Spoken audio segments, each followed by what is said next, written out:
দেখুন বন্ধুরা, আমি এই মুহূর্তে এসে গেছি আমাদের বাড়ির পাশে। আমাদের বাড়ির পাশে একটি ঝিল, সেই ঝিলে মাছ ধরা চলছে। আপনারা সবাই জানেন যে এখন গ্রাম অঞ্চলের বেশিরভাগ জমি ঝিলে পরিবর্তন করা হয়েছে।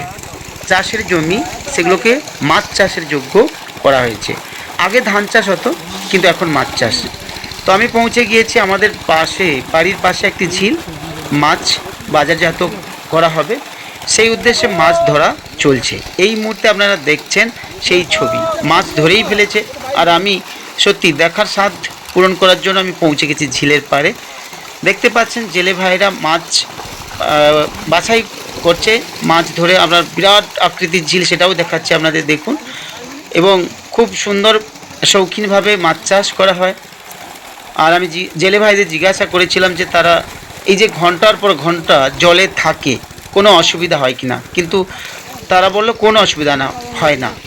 তাদের সারা বছরের ইনকাম এই মাছ ধরেই। এছাড়াও তাদের এই মাছের সঙ্গে থাকতেও নাকি ভালো লাগে।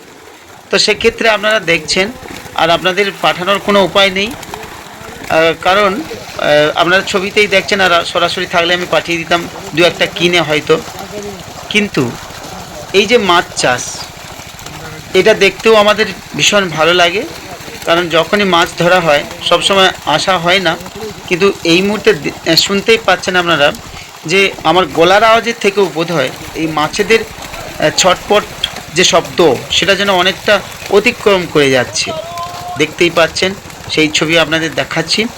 এই মুহূর্তে আমাদের বাড়ির পাশে একটি ঝিলে অত্যন্ত বিরাট আকৃতির মাছগুলো এই বাছাই করে এরা ঠিক আজকে জালের মধ্যে একসঙ্গে রাখবে, এবং সেগুলো জলের ফোয়ারা দিয়ে মেশিন চালিয়ে তারপর ঠিক সন্ধ্যায় এগুলোকে বাজারজাত করা হবে।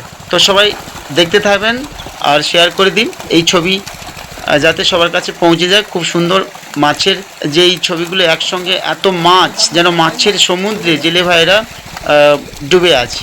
আর আমার সঙ্গে আছে শুভঙ্কর, সেও দেখছে এই মাছ ধরার। সঙ্গে থাকুন।